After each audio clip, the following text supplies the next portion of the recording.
Well, welcome to the Gooder Podcast. Hello again. I'm your host, Diana Freich.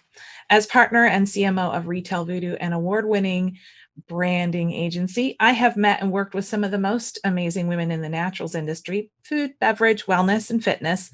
As such, I decided to create the Gooder Podcast to interview these great people and subject matter experts and have them share their insights, expertise, and help businesses all around the world become gooder. I'm very excited to introduce my guest today, Natalie Shmulik. Is that right? Did I get that right? Excellent. You did, yes.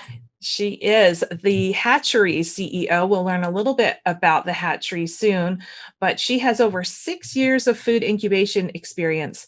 And with that, Natalie has gained a unique perspective on the industry and what it takes to launch and grow a successful business. Natalie is a regular contributor to Food Business News, and she was recently featured in Chicago Tribune's 10 Business People to Watch in 2020. Hey, that's nice. And received the Specialty Food Association's Award for Leadership and Vision. She continues to play a valuable role in branding and marketing for food businesses around the country with her specialty in trend forecasting. Natalie is a go-to resource for everything food business related, along with an MLA in gastronomy from Boston University. She has a wide range of experience working with supermarkets, culinary publications, consumer packaged good companies, and food service establishments. And if you haven't heard of the Hatchery, hold on to your hats. We've got something really exciting to share with you. Welcome, Miss Natalie. How are you today? I'm doing well. Thank you so much for having me. I'm excited to be here. Of course. How's Chicago? You know, we got lucky. The weather's actually quite nice. So we got a little bit of a break before winter hits, I'm sure. But dear. You know, with everything locked down right now, it's nice to be able to get outside and get a little bit of sun. So we've been lucky this week. I bet. Are you near the big lake, the biggest of the big lakes? Are you in located? Chicago? Yeah. I'm not super close to the lake, but you're not. I'm okay. more on the west. Yeah, I'm a gotcha. little bit Oh, that's right. I can walk there if I wanted to. Yeah. If you're ambitious, maybe not on a cold day, but yeah, exactly. Well, so I'll just reiterate this kind of obvious statement. Natalie is not with a CPG food, beverage, or wellness brand. She is the CEO of a food incubator that is working with some really amazing group of innovators and entrepreneurs. And I can't do it justice. So I'd like Natalie, can you share a little bit about the Hatchery? What's it all about and why does it exist? Of course. So the Hatchery is a nonprofit food and beverage incubator, which is very important. We're very mission driven. Mm-hmm. And we're established out of a collaboration between two nonprofits. One is actually one of the oldest and largest business incubators in the country, Industrial Council of Near West Chicago. They're only a couple miles east of us. They have a 416,000 square foot facility. They support 110 manufacturers right on site and have had incredible brands grow out of their space. Brands like Farmer's Fridge are out of there, Reinhold Distillery. They have 3 coffee roasters, some very, very impressive brands that have been able to not just manufacture on site, but utilize the resources and the business support that ICNC provides. Our other parent company is Axion. Axion Chicago is a nonprofit micro lender. So they provide small business loans to early stage companies and particularly support those who oftentimes aren't yet bankable. So they might go to a bank, they have this great idea, and they just aren't able to get the capital they need to launch and grow their business. So Axion takes on that extra risk and gives those opportunities through financing to early stage entrepreneurs. Their biggest portfolio is food and beverage, and they focus a lot on women and minority owned businesses to give them a chance to grow their business. So the two partnered together to launch what is now the Hatchery. We've been operating as a virtual incubator for over 4 years now, and we moved into our brand new 67,000 square foot facility. Huge. Just under 2 years ago. Yeah, big space. It's sometimes it's hard to imagine it, but when you come there, you know, it's a full block and you can see that space and it's got so much life and energy to it. And we're located on the west side of Chicago, which was very intentional. Traditionally, a lot of incubators, accelerators, and resources tend to focus in on the downtown core, which makes those resources inaccessible at times to individuals from other communities. And we wanted to be on the west side because there are so many budding entrepreneurs entrepreneurs who are there. They have some of the highest unemployment rates, and there's Mm, limited access to nutritious foods. So we wanted to bring those resources to support the entrepreneurs in the gotcha. community we're in East Garfield Park and the surrounding neighborhoods on the west side. So we offer free membership as well as 34 hours of free shared kitchen use time per week to Oh my local gosh, community residents. And that's huge. that's usually the big barrier, right? Yeah, It's the capital, it's the know-how. And yeah. so we exist to be able to fill in those gaps and provide that kind of support so that entrepreneurs can use their creativity and bring their ideas to life. Mm. So in our facility, we have a shared kitchen. We have 54 private food grade kitchens. Wow. So lots of production happening on Wow. site. Yeah. And we've got a beautiful event space. Unfortunately, it is closed right now Mm, due to COVID. We're yeah. hoping it'll open up again. And we have a full curriculum. So we actually ended up pivoting and moving our entire curriculum to an online platform. And it's been going Okay. really well. And it's also allowed us to reach entrepreneurs that we typically don't reach as often. So that's been really great to see our community still thriving, people still launching businesses and growing. Yeah. And that's what we're excited to keep doing. We're here to work alongside the entrepreneurs that we support so that they Hmm. in turn can grow their businesses, can support their community, and can hire from the community as well. So in addition to the support we provide entrepreneurs, we have a workforce development team that provides food service support, whether it be free serve safe training. So Hmm. anybody in the community that wants a job with one of our members who might be growing, they'll be able to get job readiness training, serve safe training, Wow. and support with job placement. Not just with the companies we work with, but with the surrounding food and beverage brands. Yeah. There's so many in Chicago. So it's always great to Yes. play a role in that. Well, so what is it about? I mean, I know this is going to sound like a crazy question, but what is it about the hatchery that brought you there? Were you instrumental in bringing it all together, or did you come to it fully formed? Yeah, I came right during the idea phase. So I got to be part of putting all the Oh, pieces together and building okay. the incredible puzzle that exists today. And I think Mm, that's what drew me. I'm an entrepreneur at heart. I've run my own business as well. So I think there's nothing better than working with startup founders, the energy that they have, the excitement, the creativity.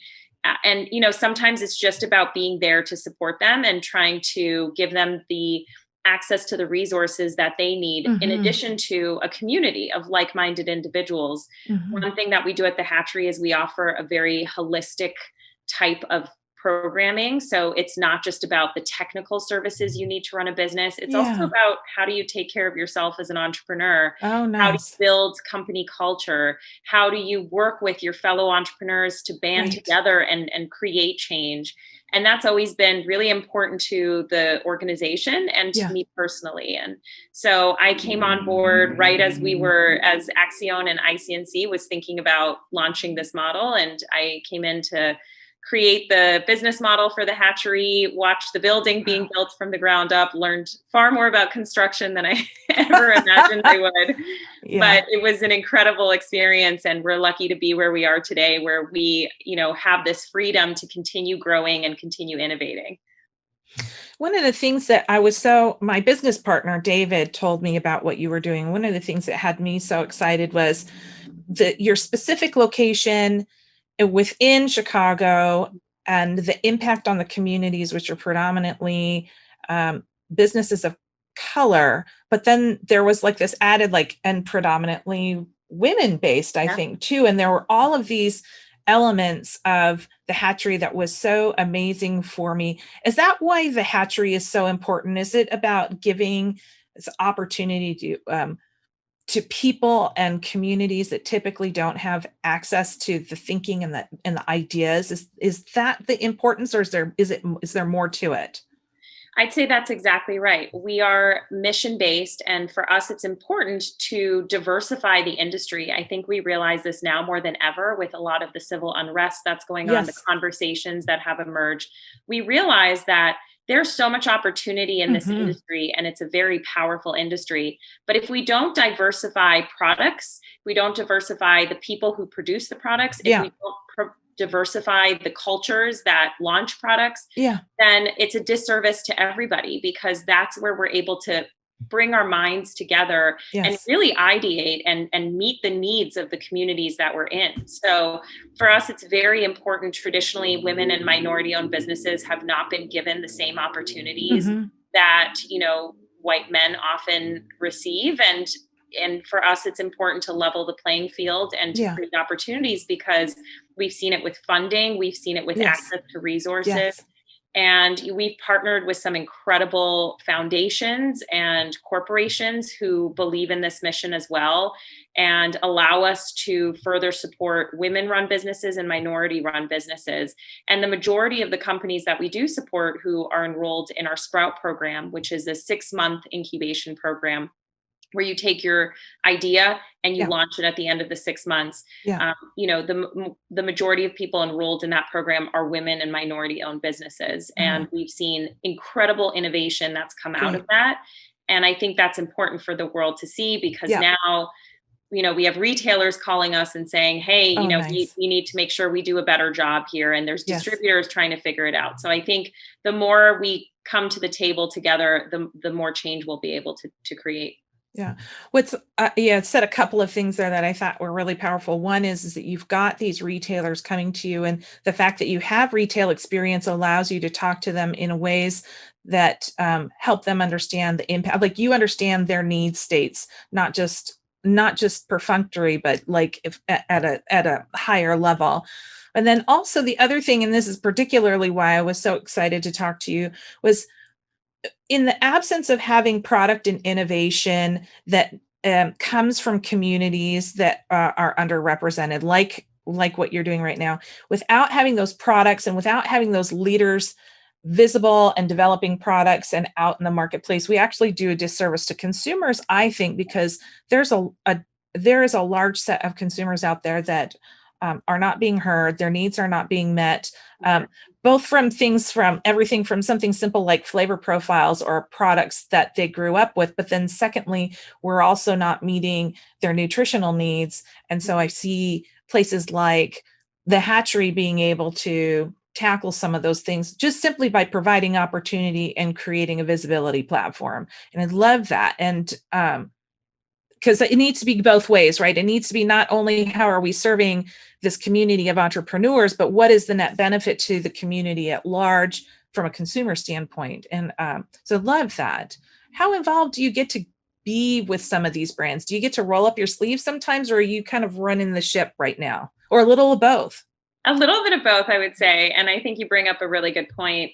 Right now, one thing we've seen is a lot of times as consumers, we don't realize the origin story of Yeah. where a lot of the products come from. And Yeah. we see things like cassava and couscous and Hmm. quinoa and all these things, and it becomes mainstream and we don't think much of it. But Hmm. this is thanks to opening up the doors where people from all over Hmm. the world, different cultures, different Yes. backgrounds, can share their experiences.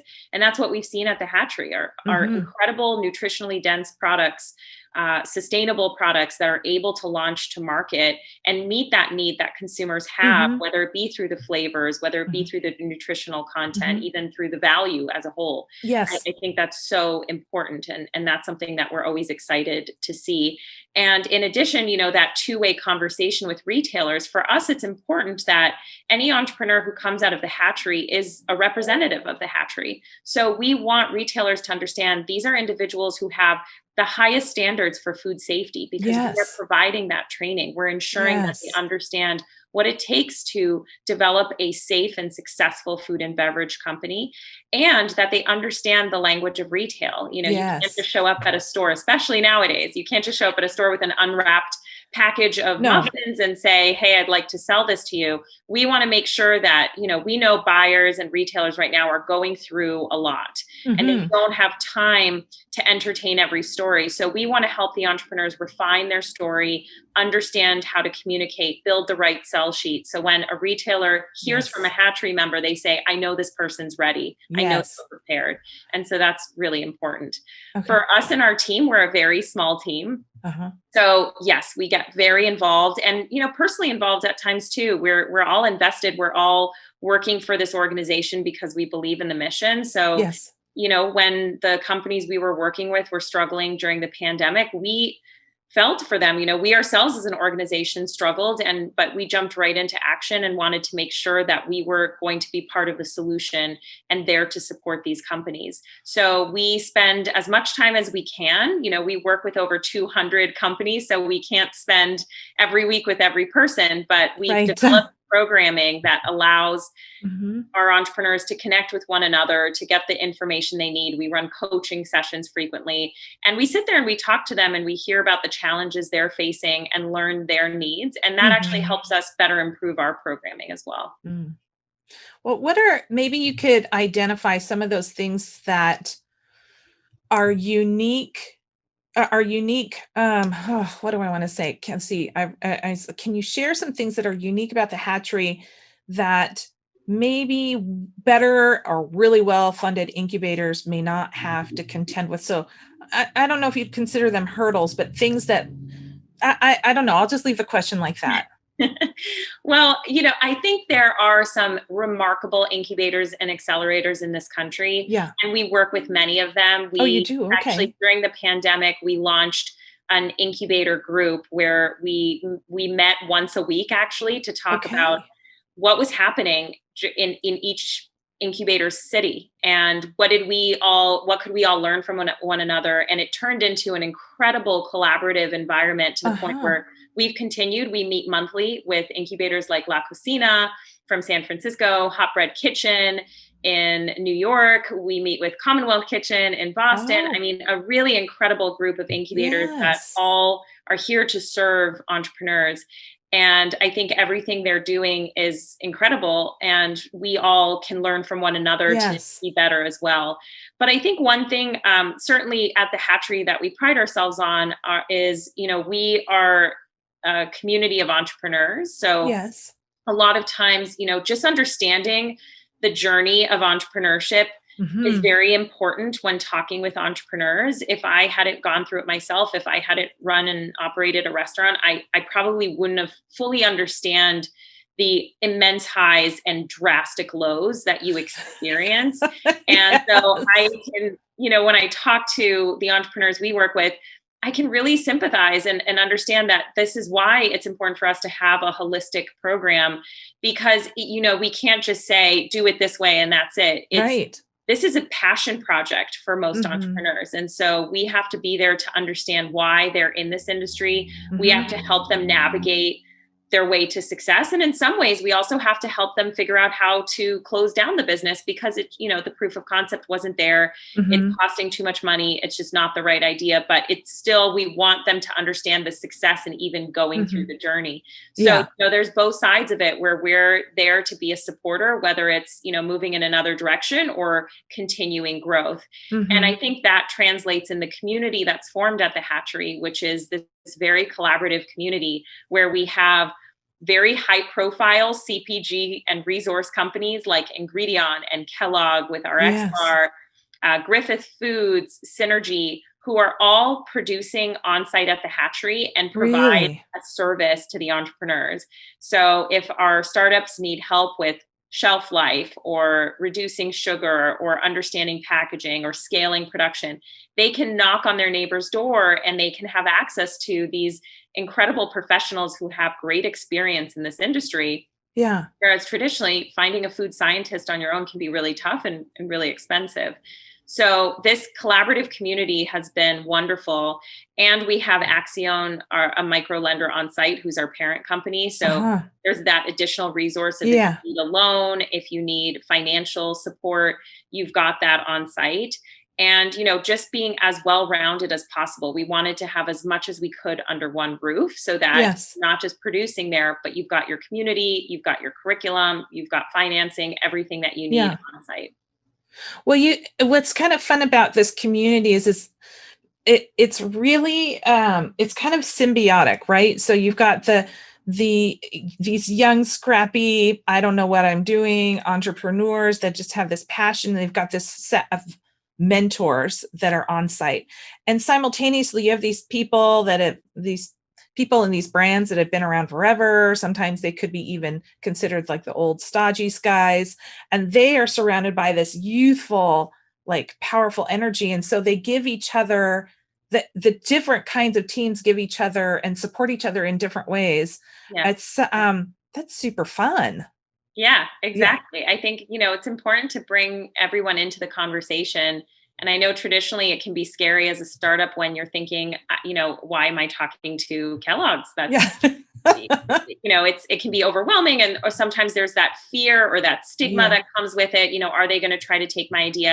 And that's Yes. really not that's not what they're looking for. They're looking to give back in many ways, but they're also Yes. looking to learn, because there's so much that these big brands can look can learn from Yes. startups. And there's so much, though, that these startups can learn from these big brands who have Absolutely. stood the test of time. And so we always really want to take away that stigma. Yeah. And the same thing with big brands with each other.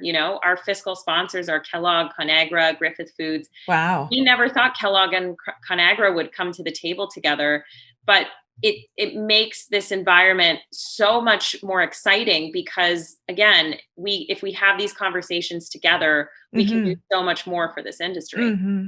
Yes. Well, so do you feel like brands coming out of the hatchery have a distinctive or a unique POV? I think they might. Yeah, I think in Mhm. some cases they do. I think in some ways they're more streamlined. So the timeline it takes to have your idea on paper and launch to market is accelerated. And that was a Mhm. goal of ours, because Mhm. over 8 years of working with startups myself, I saw oftentimes you would have an idea and you're a perfectionist, and so you kind of drag your feet a little bit, and then 3 years later you're still working on the idea, somebody else has launched it. And I think it's important to always adopt lean startup methodologies and just get to market as quickly as possible. So we try to Mhm. reaffirm it doesn't have to be perfect. You need to follow the rules. You have to make sure that you're being safe, that you're registering as a business entity, that you have insurance, that you have Yeah. your manager serve safe. Whatever it is, you Yeah. need those pieces in place. But Uh-huh. once you have those pieces in place, the most important thing is to get feedback from your customer. Yes. And if Yes. we're guessing, and we spend thousands of dollars on packaging design and Yes. nutrition labels, only to find out that someone says this is too salty, you've spent all this money and time Yes. and energy, and now you have to go back to the drawing board. So I Yes. think one thing that hatchery entrepreneurs are able to receive is just a shortened timeline. They're able to save time, whether it be we'll ask the questions that you may have not known to ask, we'll get you the information you need, and we'll make sure that you're launching your concept to market. So it buys back some of that time that traditionally it might you might be looking at for launching a food and beverage concept. So do you feel that some of the brands and the entrepreneurs coming out of the hatchery program are a bit more coachable than other programs, or ones not coming through a program like yours at all? I hope so. I Mhm. do think that there is that element of openness and acceptance of feedback that hatchery entrepreneurs are coached to accept and Yeah. to be comfortable with. Yeah. We have a vetting process, Mhm. especially for those producing on site, and we Mhm. believe in collaboration over competition. So Mhm. if an entrepreneur comes to us and says, "Hey, I just want to get in a kitchen. I don't want to be involved in any of the programming. I don't want to come to a networking event. Yeah. You'll never see me in a class." Yeah. We probably wouldn't accept them, because it's important for us to have this thriving community where entrepreneurs want to connect with one another and want to use the resources Mhm. we provide, because that is important. And for us, the hope is that yes, when a hatchery entrepreneur leaves the nest, in a way, that they are comfortable with Yeah. receiving the feedback and Yeah. working with big brands and working with investors potentially, but Yeah. that they also understand the power of their brand and Yeah. know when to be confident and know when to really communicate the why of their brand. So Gotcha. really having, that strong characteristic of always being open to feedback and Yes. suggestions, but also really firmly understanding why their brand exists. Understood. Okay. Yeah, sometimes, we work with brands in all stages, and sometimes the coachability Mhm. of a brand is um, kind of an indicator of where the work really needs to be done with the brand when it goes through a rebrand. Sometimes what we find is it's actually not the design or the messaging itself, it's a little bit of organizational thinking and development that needs to happen so that everybody's in alignment with how the brand's going to move forward. So I think that's where my question is really coming from. And it sounds like the hatchery, in some way, shape, or form, there's not really a vetting process per se, but there's a set of expectations that you guys are forward with, and a brand who wants to go through the program understands what their commitment is. So there's a little bit of a pre-vetting or self-vetting to come into the program anyways. Is that an accurate assessment? There is, yeah. We do have that vetting component for producing on site, and there's that expectation for all of our members. And your point is exactly right. It's important to recognize that we are working with entrepreneurs, Yeah, and these entrepreneurs come from all different backgrounds. Some have financial acumen, some might have been attorneys, some, right. come from a culinary background. And I think the best advice I ever received is that whenever speaking with an entrepreneur, you should always make sure that if you are going to provide feedback or input or suggestion, Yes. that you coach them to believe that the idea was their own. Yes. So, you Amen. can't, yeah, exactly. You can't really come in and say, oh, this is awful. You need Yeah. to redesign this whole thing, Yeah. because that's their baby. And, there's Yep. a lot of passion and energy that went into producing what they feel is something beautiful. And Mhm. again, we want to be careful too, because our opinion is our opinion. We're not all Yes. right either. But Yeah. we try to take a look at the industry landscape. And this is Yeah. why we say get your product to market so you get feedback, because Yeah. if your customers are telling you what you need to hear, and if you Yeah. don't want to hear it, that's problematic, because you're not going to have sales and you're not going to have a business. Exactly. So we try to approach it in a very sensitive manner, where we try to pull the story out of the entrepreneur so we Mhm. understand why they launched this business, what's important to them, and through that we can kind of work together to figure out what really does make sense, whether it be the size of the product, the design of the package, the name, the slogan, everything like that, because Yeah. better than anyone else, your brand is number one. And if Yes. you don't have a strong brand, there's a lot of copycats in the industry. That's an oversaturated space. There's Yes. very few spaces that, are drastically innovative right now. Right. So it's important to have a drastically innovative brand, and a brand that has values consumers can connect with. So Yeah. yeah, I think it's always important to really spend time working with the entrepreneur in a way Mhm. that they understand why you're giving them the feedback you're Mhm. giving them. Tell us about a couple of success stories or brands that you came out that you well just anybody any couple of brands where you're like, yeah, these few brands or these couple of brands have been our jewels so far. Yeah, there's so many. And yet at the same time, we're still a young startup ourselves. Yes, So I'm sure there's going to be many coming down the I'm pipeline. sure. But a great one that you've worked with, Emily Griffith from Lil Bucks, Mhm. she's just skyrocketed her brand of sprouted buckwheat snacks Okay. and has done so incredibly well. And we've had, amazing brands that have started to grow, like Chai Fresh Kitchen, which is a catering company. They produce meals for individuals who are facing food insecurities. They Oh, produce meals throughout. They have an incredible business. And they're also a group of women who hire previously incarcerated women to be wow. part of the company. And they launched in the hatchery this year, and they received an incredible grant. They are growing out of the space. They're building their own kitchen space, and Oh, that's that's just a success amazing. story we love. We have companies like, Korean. Uh-huh. They have an onigiri shuttle.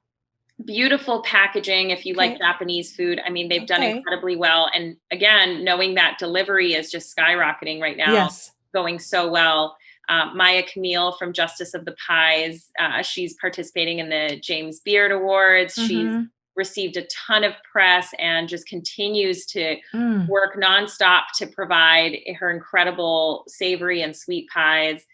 So there's just so many companies that Yeah. we're just so proud to be there to support them. Yeah. But let's talk a little bit about we've talked about some of the entrepreneurs and the goal and the mission of the hatchery. Now let's talk about how a little bit more about support from the industry. We've talked about Kellogg, we've talked about I've forgotten already the few names that you've mentioned at this point. But when are you guys looking for additional partners? And if you are, what kind of support do you typically look for, or do you get? Is it always just in on-site innovation, or is it bigger? Does it extend out into, I don't know what it might extend out to. Yeah, we look for partners throughout the supply chain. And Okay, that's important because we are not experts in everything. And so we gotcha. want to find the experts, but Hmm. we also want to make sure that we have shared values. It's Hmm. important the same way we look for those values in the entrepreneurs we work with, Hmm. we look for the same thing from our partners. Hmm. So for us, it's important that our partners understand our mission and Yes. understand our goals and are here again to collaborate. And that's something that has been key from day one and why we have such incredible partners who've stuck with us since the very beginning. Hmm. So, the Kellogg's of the world, the Conagra, Griffith, Synergy, Ingredion, they've been exceptional partners. And we've had the chance to work with so many others, Bell Brands, PepsiCo Foundation, Hmm. Mondelez. There's just so many incredible companies Nice. who've come to us, understood our mission, believed in our mission, and wanted to support it. And so we're always looking for ways to build on those partnerships. And our goal is always entrepreneurs first. So we have to make Gotcha. sure that that partnership ultimately Yes. supports the entrepreneurs that we serve. Uh-huh. So now we're actually spending a lot of time focusing on partnerships with distribution companies, with I see. retailers.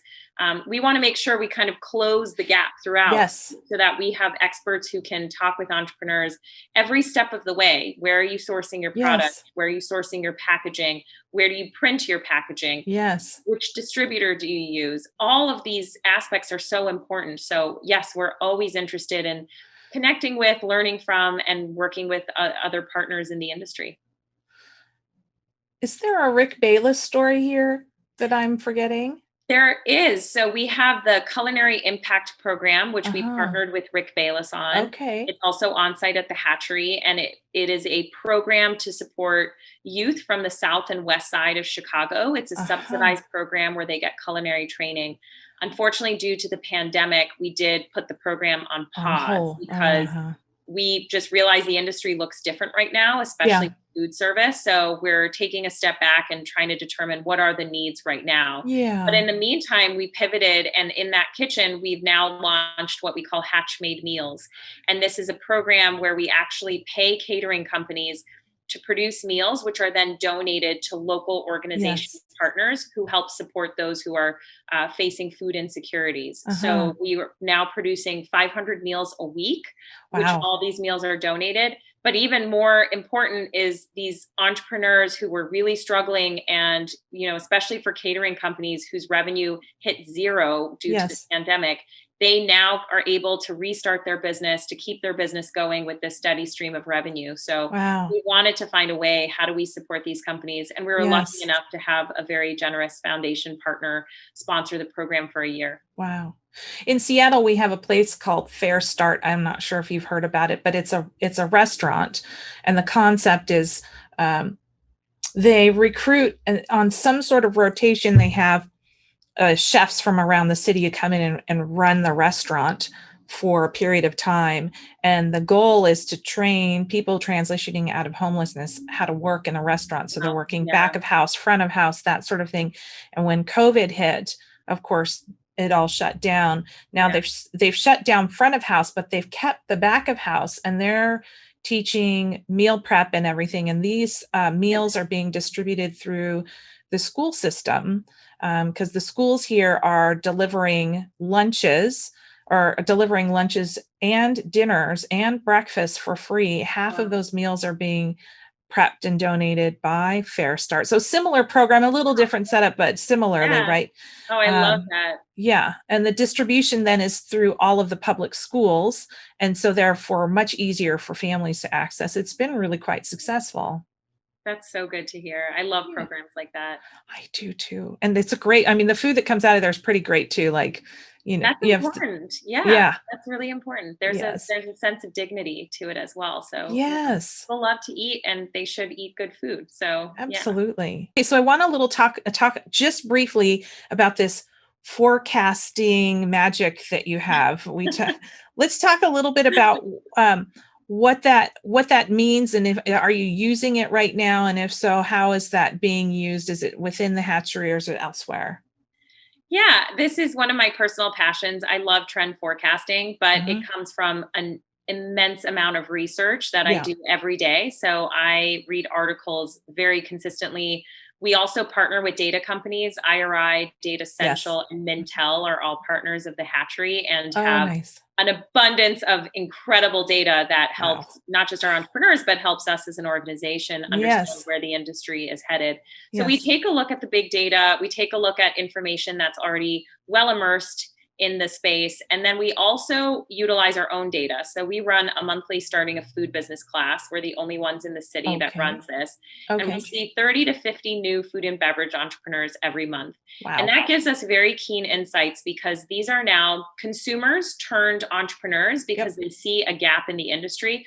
Typically, it's something that they want but can't access. So Yeah. they feel I need to make this and meet this need. Mm. And that gives us really great insights into okay, Mm. what is it that consumers right now are seeing as being missing? And Yes. what is the new crop of entrepreneurs going to do Hmm. right now? So we utilize all these pieces together and develop theories, develop ideas on here's what's going to happen, down the line. Hmm. And so currently I contribute to Food Business News. So every other month I do Okay. some trend forecasting on different Okay. subjects. I've talked about the cannabis space, I've talked about Yes. retail, I've talked Yes. about chef crafted products, which I think is Okay. going to be a huge, huge opportunity. You mentioned Rick Bayless with Yes. Frontera, one of the most famous chef produced acquisitions. Hmm. And then, everything in between. Thomas Keller's got a line of chocolates. And now, Yes. with all the displaced chefs and restaurateurs, I think you're going to see a lot more of that. Yes, I think so So, too. yeah, so we're constantly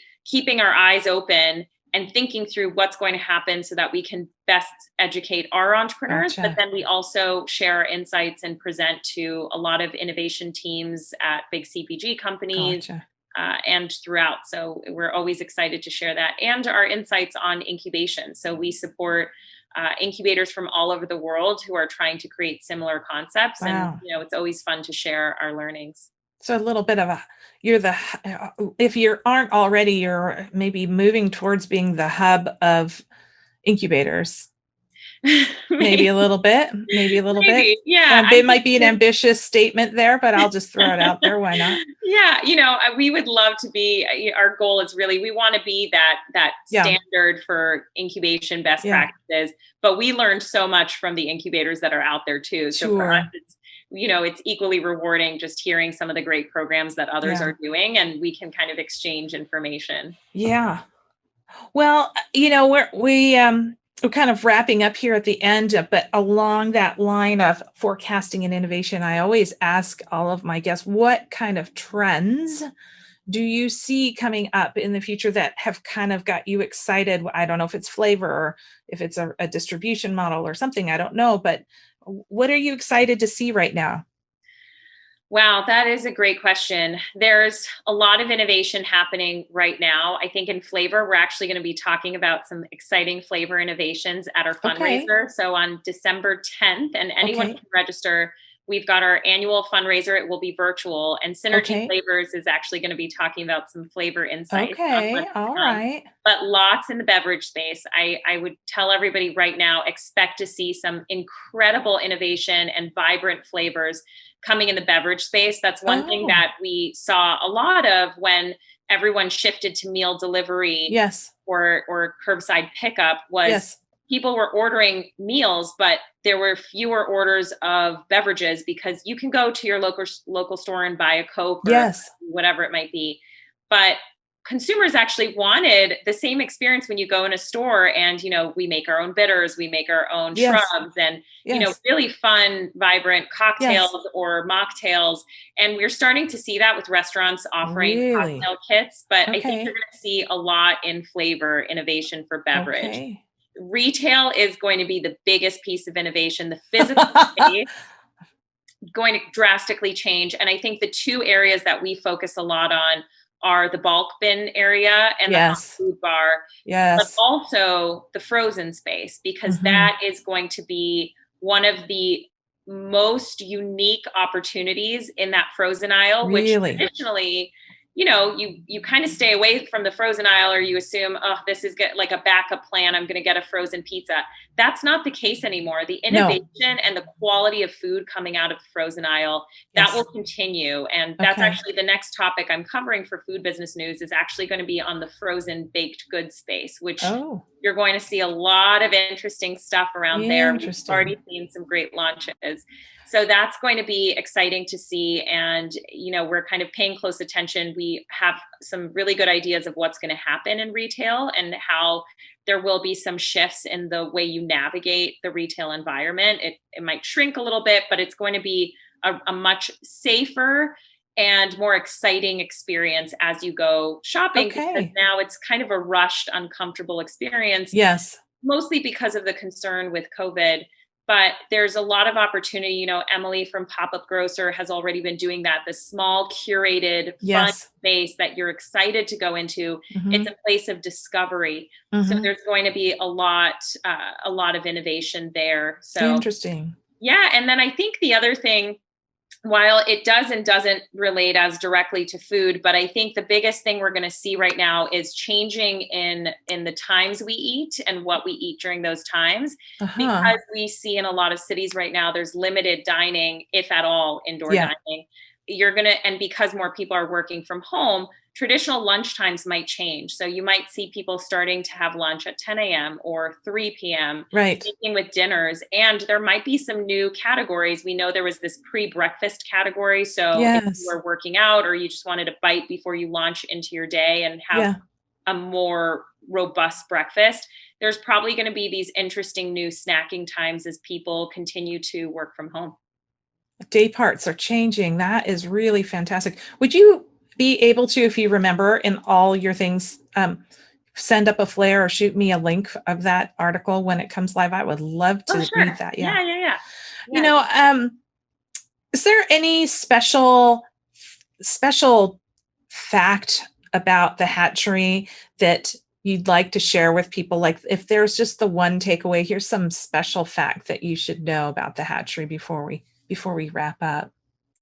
Oh my gosh, there's so many. Well, I think the most important thing is we're in a time now where we recognize that food is an essential business. And Mm-hmm. that's important for us all to walk away from this, realizing that food is incredibly powerful. Mm-hmm. And so, what we want to do is we want to make sure that power is firstly distributed fairly, because there's so Oh. much opportunity and innovation, and we Mm-hmm. want to give everybody a voice in the space.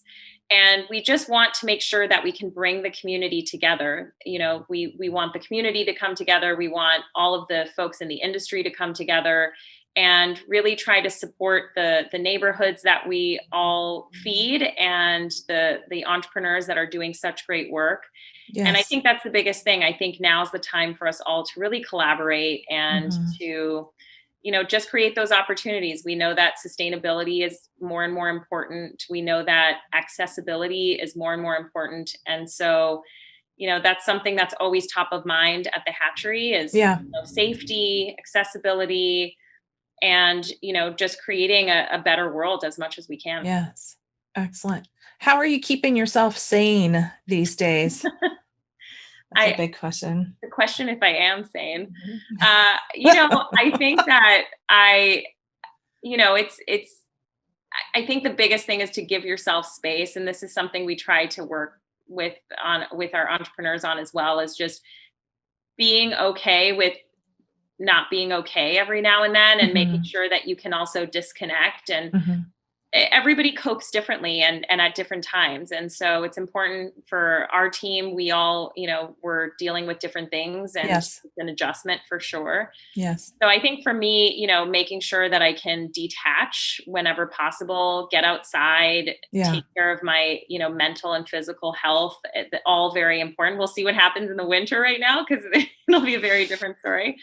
But I think that's I the most know. important thing. And I think, some great advice that we've heard from other very successful entrepreneurs is, to find hobbies or interests that aren't necessarily related to your business, because I'm guilty of it Yes. all the time, where everything I read, everything I do, Yes. everything I experience is somehow connected to the food and beverage industry. Yes. But sometimes it's nice to get a very different perspective, Yes. dive into we had one entrepreneur who, took up knitting, and, that kind of allowed her to think about things differently. Yeah. Some people might want to, hey, I'm going to learn, a beauty class or something like that. Yeah. Or learn a different language. Yeah. So I think sometimes just breaking away from the day-to-day so that you can get a really good perspective on how everything's working. And we learn from other industries too. Yeah.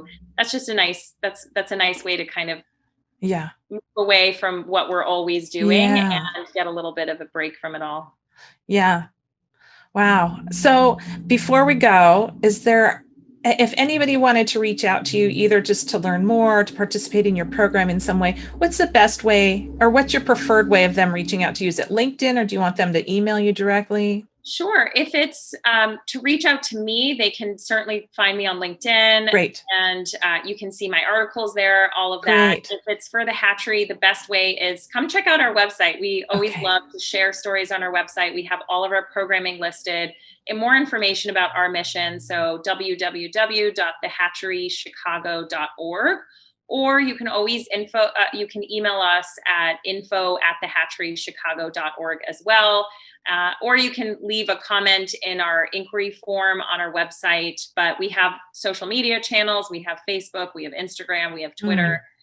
So yeah, we love connecting with people, food enthusiasts, entrepreneurs, industry experts, everybody. So yeah, we look forward to hearing from everyone. Well, thank you. Thank you. That's the end of our time, Natalie. I thank you so much, not just for joining me today, but for the work that you guys are doing with the hatchery, helping just change CPG food in every way, shape, or form. You really are touching all parts of the business, and it's quite a task. So thank you. Thank you. Thank you so much. Thank you. I so appreciate you taking the time to include me in the discussion today. And of course, very much look forward to many more future discussions. Yeah. This episode is sponsored by Retail Voodoo, a creative marketing firm specializing in growing, fixing, and reinventing brands in the food, beverage, wellness, and fitness industries. If your naturals brand is in need of positioning, package design, or marketing activation, we're here to help. You can find more information at retail-voodoo.com. And so there you go. I hope you enjoyed this episode. Thank you so much for hanging out with us today. And if you haven't already, be sure to subscribe to this channel and share with your network. Until next time, be well and do gooder.